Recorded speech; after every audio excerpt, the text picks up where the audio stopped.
Hola mi gente, ¿cómo están? Bienvenidos a un nuevo episodio de Mujeres que desafiaron la historia.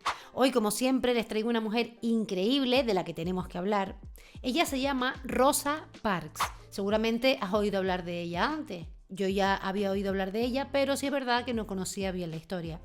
Hoy no solo vamos a hablar sobre lo que ella hizo, sino que también vamos a hablar de lo que su vida nos revela. Nos habla sobre un sistema, el racismo estructural y el patriarcado que definían la vida de millones de mujeres negras en los Estados Unidos durante los años 50. Hablo en pasado porque vamos a viajar al pasado para hablar de esta mujer y de lo que hizo.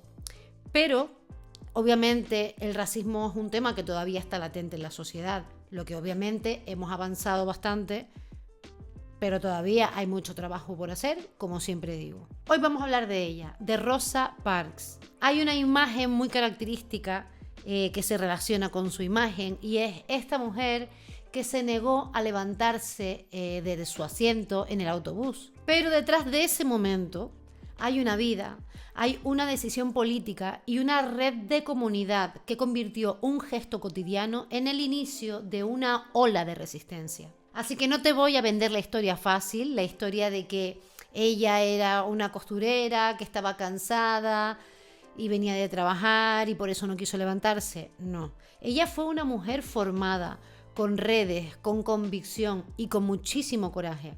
Ella no solo estaba cansada de ese día, de su trabajo, estaba cansada de este racismo estructural que se estaba viviendo y dijo basta. En este episodio vamos a recorrer su infancia, su activismo, el día en que cambió la historia, el boicot que siguió después y las consecuencias personales que ella y su familia tuvieron que pagar. Quédate conmigo porque lo que vamos a ver hoy no es solo historia, es una forma de entender cómo incluso hoy el poder sigue intentando decidir quién ocupa un lugar y quién no. Yo soy Regina Serené y esto es Mujeres que desafiaron la historia.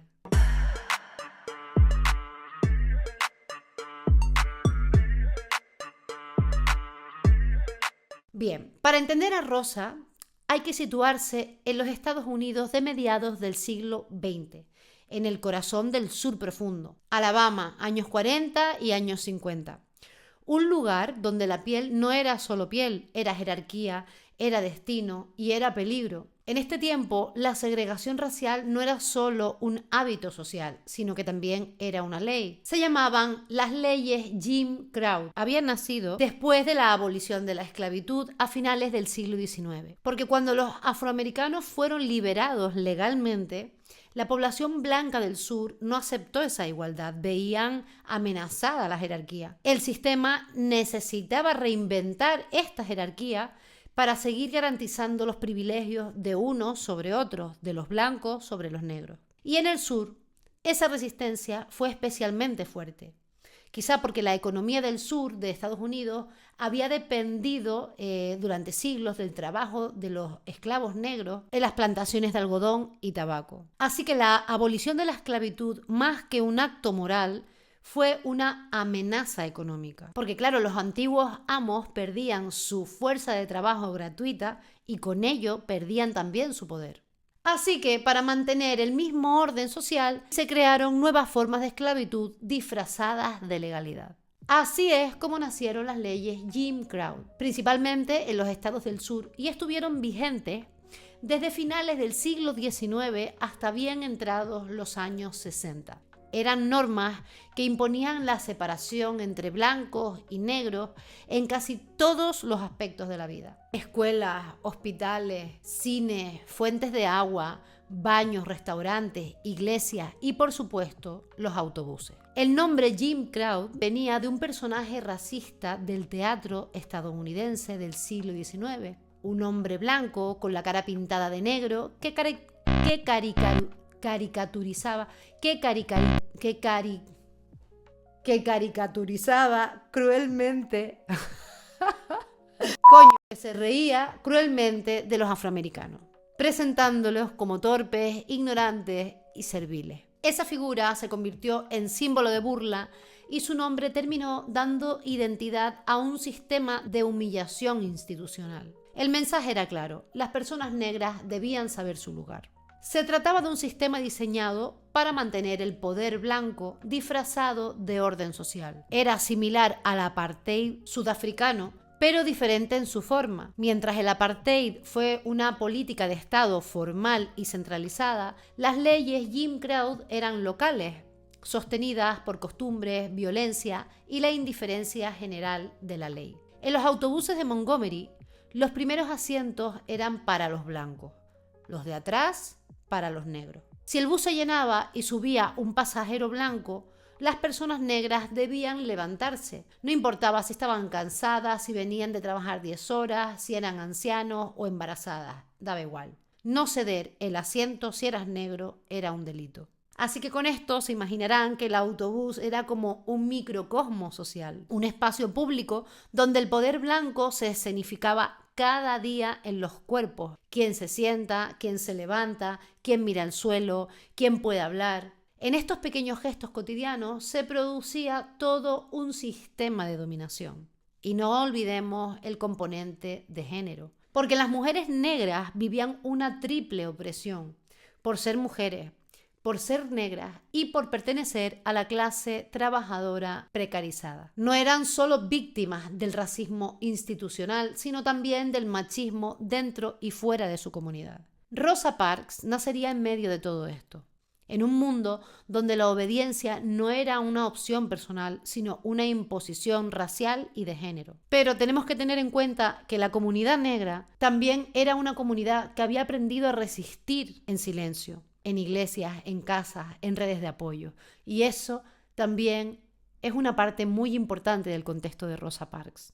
Ahí, en ese caldo social donde la violencia era ley, es donde empezó a forjarse su carácter, el de una mujer tranquila, pero profundamente indomable.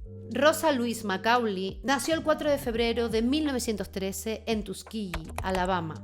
Tuskegee, creo que se dice así, en pleno corazón del sur segregado. Ella era hija de un carpintero que se llamaba James Macaulay y de una maestra que se llamaba Leona Edwards. Cuando Rosa era pequeña, su padre abandonó el hogar y su madre decidió mudarse con sus 2 hijos a Pine Level, un pequeño pueblo cerca de Montgomery, donde vivirían allí con sus abuelos maternos. Como les digo, Rosa tenía un hermano y este hermano menor se llamaba Sylvester Macaulay.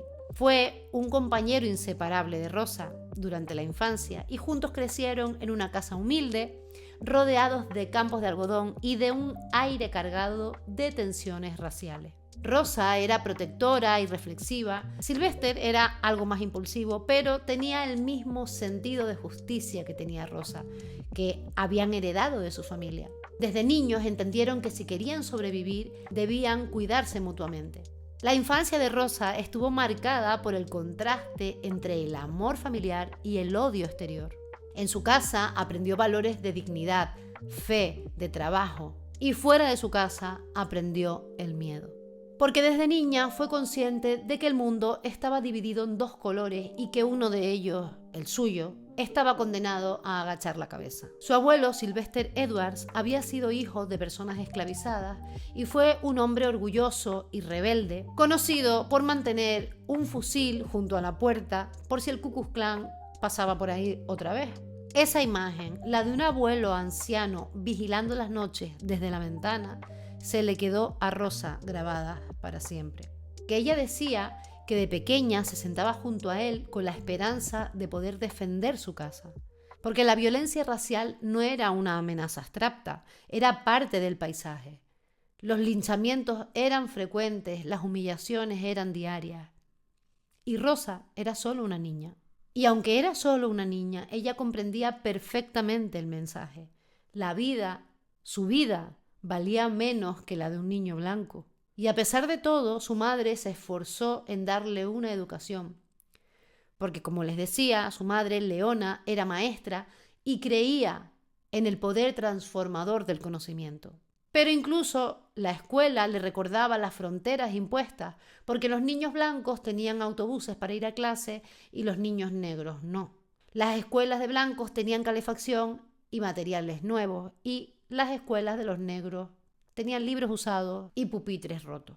En una entrevista años después, Rosa recordaría que el racismo no era algo que un día descubrió, era algo que siempre estuvo ahí. Lo que cambió en ella fue la decisión de no aceptarlo. De adolescente, Rosa asistió a la Montgomery Industrial School for Girls, una institución dirigida por mujeres blancas progresistas que enseñaban a las jóvenes negras no solo a leer y escribir, sino también a sostener la mirada, a no pedir disculpas por existir. Se imaginarán que esto fue un punto de inflexión en su vida, porque claro, si tú vas a un lugar a estudiar donde te están reforzando tu autoestima, tu dignidad, y te están hablando de la capacidad que tú tienes y los derechos que tú tienes, pues obviamente eso es algo que va a florecer por algún lado. Porque aprendió que la dignidad no era una concesión, sino que era un derecho. Sin embargo, su educación, desgraciadamente, se vio interrumpida cuando tuvo que dejar la escuela para cuidar a su abuela y a su madre, que se habían puesto enfermas.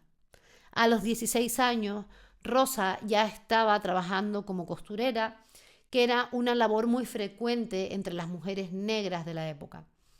Pasaba horas cosiendo ropa para otras personas mientras soñaba con un mundo donde pudiera caminar sin miedo.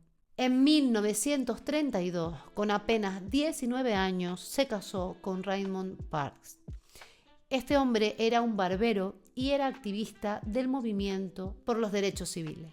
Raymond fue uno de los primeros hombres negros en Alabama que se atrevió a pertenecer a la Asociación Nacional para el Progreso de las Personas de Color. Junto a él, Rosa empezó a involucrarse en la lucha política, aunque siempre desde un perfil bajo. No era un lugar de pancarta, sino de conciencia. Su resistencia empezó en silencio, en los pequeños actos de dignidad cotidiana. Hablar con voz firme, mirar de frente, no reír cuando alguien blanco hacía un comentario racista, y esto es una cosa muy importante. Si escuchamos que alguien hace un comentario, un chiste racista o machista o homófobo, no te rías, no nos riamos de eso, porque al reírnos estamos siendo parte de eso. Una manera de decir basta es no continuar con ese tipo de chiste. Porque no es chiste, el humor que se hace desde arriba hacia abajo, es decir, hecho por personas que están mirando desde arriba o que están en una posición de derechos por encima que la otra persona, eso no es humor, es humillación, es opresión, pero no es humor. Así que en un mundo diseñado para romper a Rosa, ella empezó a tejer la idea de cómo mantenerse entera. Mantenerse entera ya era un acto revolucionario. Así que el día 1 de diciembre de 1955, un jueves cualquiera en Montgomery, Rosa Parks tenía 42 años y acababa de salir de su trabajo como costurera en una tienda por departamento. Había pasado el día de pie, atendiendo encargos, cortando telas, trabajando todo el día básicamente. Y obviamente, pues estaba cansada. Ella se subió al autobús número 2857 de la compañía Montgomery City Lines, pagó su billete, como siempre, y se sentó en la primera fila de la zona destinada a pasajeros negros, justo detrás del área para blancos. Era en trayecto habitual. Y a su alrededor la misma coreografía de todos los días, hombres blancos ocupando los asientos delanteros, personas negras de pie, la mirada baja y el conductor observando con desdén. En aquella época los autobuses estaban divididos en 3 secciones, los asientos delanteros para los blancos, los traseros para los negros y los del medio era un espacio mixto, porque, bueno, esa palabra era una ilusión, porque no eran mixtos. En realidad, si el autobús se llenaba y subía una persona blanca, los pasajeros de esta zona debían levantarse y ceder el asiento. Cuando el autobús se fue llenando, el conductor, que se llamaba James Blake, que era conocido en esa época ya por su brutalidad racista, exigió que 4 pasajeros negros se levantaran para dejar sitio para un hombre blanco. 3 de ellos obedecieron, pero Rosa no. No se quiso levantar. Ella no gritó, ella no insultó, no levantó la voz, simplemente dijo no. Aquella negativa tan breve rompió con un siglo de obediencia forzada. El conductor le advirtió que la arrestarían y ella dijo sencillamente, ¿puede hacerlo? En ese instante, todo cambió. Rosa Parks fue arrestada, acusada de alterar el orden público. Pero su acto no fue improvisado ni producto del cansancio, como a veces se cuenta. Porque ella no era una mujer apolítica. Ella era secretaria de la Asociación Nacional para el Progreso de las Personas de Color. Esta asociación era una organización clave en la lucha por los derechos civiles en Estados Unidos y había sido fundada en 1909 y entre sus filas había abogados, profesores, pastores, mujeres trabajadoras y estudiantes, todos comprometidos en documentar casos de injusticia racial, promover demandas judiciales y educar políticamente a la comunidad negra. Rosa trabajaba con ellos desde hacía algunos años, recopilando testimonios de violencia racial y abusos sexuales contra mujeres negras. Uno de los casos que más la marcó fue el de Recy Taylor, una joven que fue violada por 6 hombres blancos que nunca fueron condenados. Rosa había sido la encargada de investigar su caso y organizar campañas de denuncia pública. Así que esta experiencia la endureció muchísimo y también le dio claridad, pero sobre todo le dio propósito. Les cuento esto para que entiendan que eso que ocurrió el 1 de diciembre no fue un arrebato de cansancio, sino el resultado de una vida entera entendiendo el peso de la injusticia. Porque ella misma lo dijo años después. Dijo, la gente dice que no me levanté porque estaba cansada, pero no es cierto. No estaba cansada físicamente, estaba cansada de ceder. Cuando la policía la arrestó, la ciudad parecía continuar como si nada. Pero nadie imaginaba que aquel acto iba a encender una revolución. Porque la noticia corrió muy rápido entre las comunidades negras de Montgomery. Las iglesias, las peluquerías, las lavanderías, los espacios donde las mujeres sostenían la vida cotidiana se convirtieron en puntos de encuentro y de resistencia. Un joven pastor de apenas 26 años, Martin Luther King Jr., junto con otros líderes locales, organizó el boicot a los autobuses Montgomery. Esto es fascinante. Durante más de un año, 381 días, miles de personas negras dejaron de usar el transporte público. Caminaban kilómetros bajo el sol y la lluvia, compartían coches, organizaban redes de apoyo. Era una revolución silenciosa. Era una revolución tejida por mujeres como Rosa, que desde la cocina o la costura sostenían la estructura de este movimiento. Claro, dijeron, tenemos que acabar con esta injusticia, vamos a boicotear el sistema del transporte público. Porque realmente el acto de Rosa fue un acto simbólico de reapropiación del espacio. El autobús representaba el control, el orden racial, la sumisión corporal. Y al negarse a levantarse, Rosa rompió el guión del poder. Su cuerpo sentado se convirtió en territorio de resistencia. Cuando Rosa fue arrestada, nadie imaginaba la magnitud de lo que estaba a punto de ocurrir. Pero en cuestión de horas, su nombre se convirtió en un símbolo. Al día siguiente, los líderes de la comunidad negra de Montgomery convocaron una reunión en la iglesia de Dexter Avenue Baptist Church. Allí, frente a una multitud de vecinos, trabajadoras, estudiantes y pastores, se tomó una decisión histórica: boicotear el sistema de transporte público.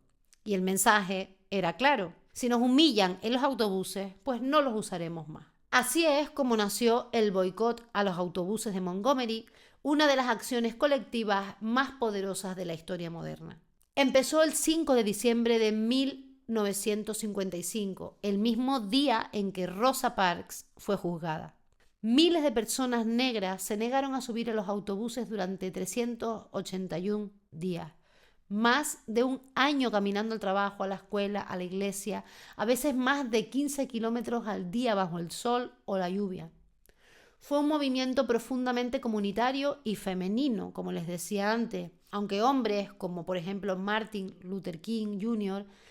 Se convirtieron en sus portavoces, pero fueron las mujeres quienes sostuvieron la logística, organizaban redes de transporte solidario, cocinaban para los manifestantes, recaudaban fondos, imprimían panfletos y tejían la resistencia desde sus hogares. La fuerza del boicot no residía en la violencia ni tampoco residía en el enfrentamiento, sino que residió en la unidad y la persistencia.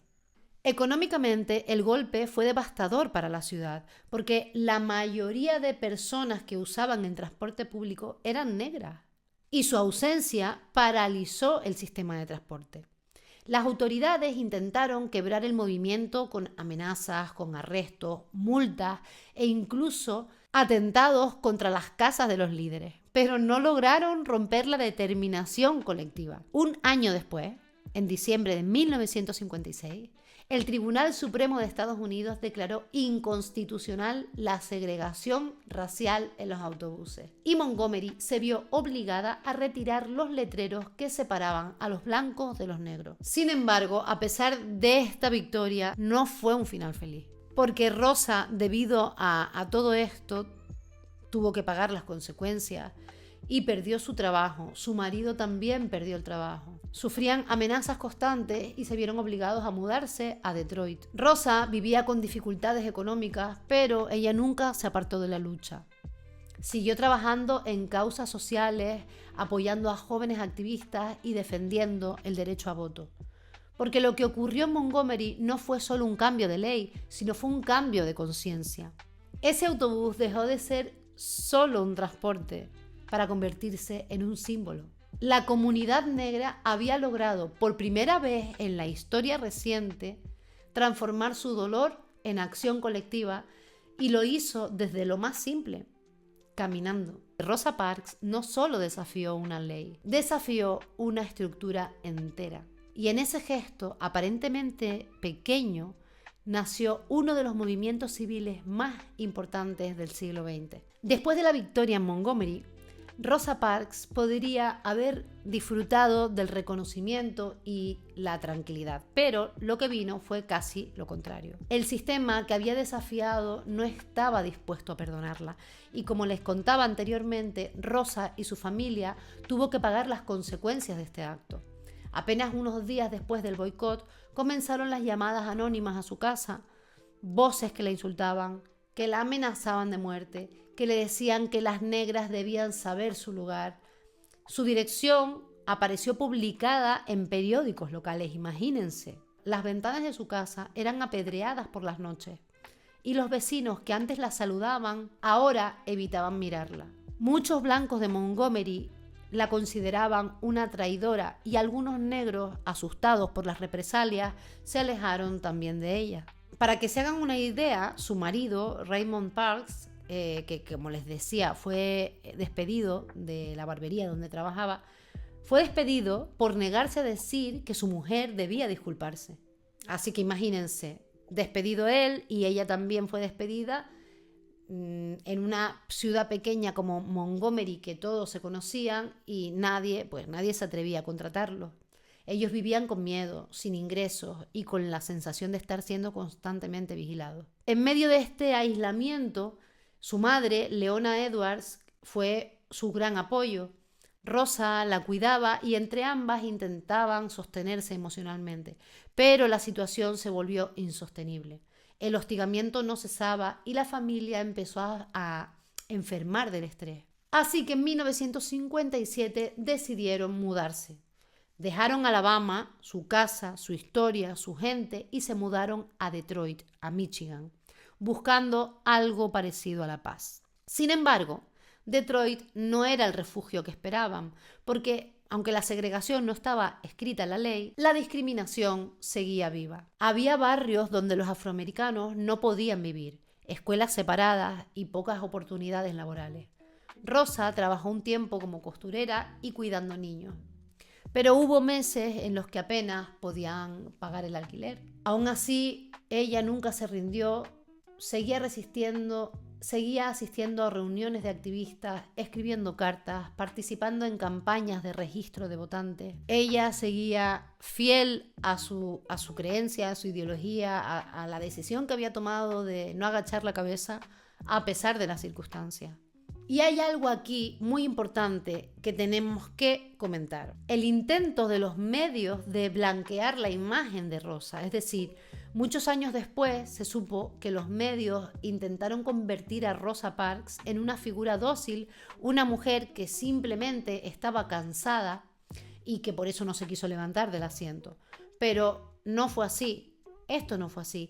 Pero es que este intento no fue algo casual, fue una estrategia política y cultural. Porque por un lado, los medios y los sectores del poder blanco necesitaban reducir el conflicto a algo comprensible y que no amenazara. Una mujer que solo estaba cansada encajaba en una narrativa que no cuestionaba el sistema, sino lo explicaba como un episodio aislado. Claro, no es lo mismo una mujer que llega de trabajar, está cansada y no se quiere levantar, que una mujer que decide que basta ya, no me voy a levantar porque tengo derecho a ir sentada. No es lo mismo. Esta versión conveniente sobre que Rosa era una mujer dócil despolitizaba el acto y lo hacía menos peligroso para el status quo. Pero también hay un factor de género crucial, y es que la historia siempre tiende a minimizarnos. A las mujeres que lideran desde lo cotidiano se les domestica, se les vuelve amables, comprensibles y no conflictivas, porque una mujer que aparece como conflictiva cuestiona no solo la opresión racial, sino también el orden patriarcal. Hacer de Rosa una señora cansada también era una forma de invisibilizar el papel central de las mujeres en la organización y logística del movimiento. El resultado fue que borraron la dimensión colectiva y política del gesto y redujo la autoría femenina. Por eso hoy nos toca recuperar esa parte. Rosa no fue un accidente histórico, sino parte de una red de mujeres y activistas que planearon, sostuvieron y arriesgaron todo para que la historia cambie. A finales de los años 60, Rosa volvió a estar en la primera línea, apoyando a los jóvenes del movimiento Black Power, a las panteras negras y a quienes reclamaban justicia social desde una postura más radical. Muchos no entendían su evolución. En 1965 comenzó a trabajar como secretaria del congresista John Conyers, un político progresista que admiraba su valentía. Desde su oficina en Detroit, Rosa ayudaba a familias que sufrían desalojos, a madres que perdían a sus hijos por violencia policial o a jóvenes encarcelados injustamente. Con el tiempo recibió los máximos reconocimientos civiles, la Medalla Presidencial de la Libertad y la Medalla de Oro del Congreso. Pero Rosa no se dejó deslumbrar por los homenajes. Seguía diciendo que el cambio real no vendría de los gobiernos, sino del pueblo. En 1987, ella fundó un instituto con el nombre suyo y el nombre de su esposo, que había fallecido en 1977. Y desde ahí formó generaciones de jóvenes afroamericanos en liderazgo, historia y derechos civiles. Rosa murió en 2005 a los 92 años. Su cuerpo fue velado en el Capitolio de Estados Unidos, que era un honor reservado a los grandes héroes nacionales. Miles de personas desfilaron frente a su féretro para despedirse, porque Rosa Parks no cambió una ley, transformó la idea misma de dignidad. Porque ella no fue solo una mujer que se sentó en un autobús y no se quiso levantar, no quiso ceder su asiento. Fue una vida entera de resistencia silenciosa, de preparación, de estrategia, de compromiso. Y esto es algo que no querían que se supiera. Cada gesto suyo estaba conectado con años de organización, de denuncia, de sororidad y de coraje. Su historia nos recuerda que la lucha por la dignidad no siempre es visible ni heroica de manera obvia. A veces la revolución ocurre en lo cotidiano, en la decisión de no ceder tu espacio, en el acto de sostener tu voz aunque te amenacen, en cuidar y organizar a tu comunidad.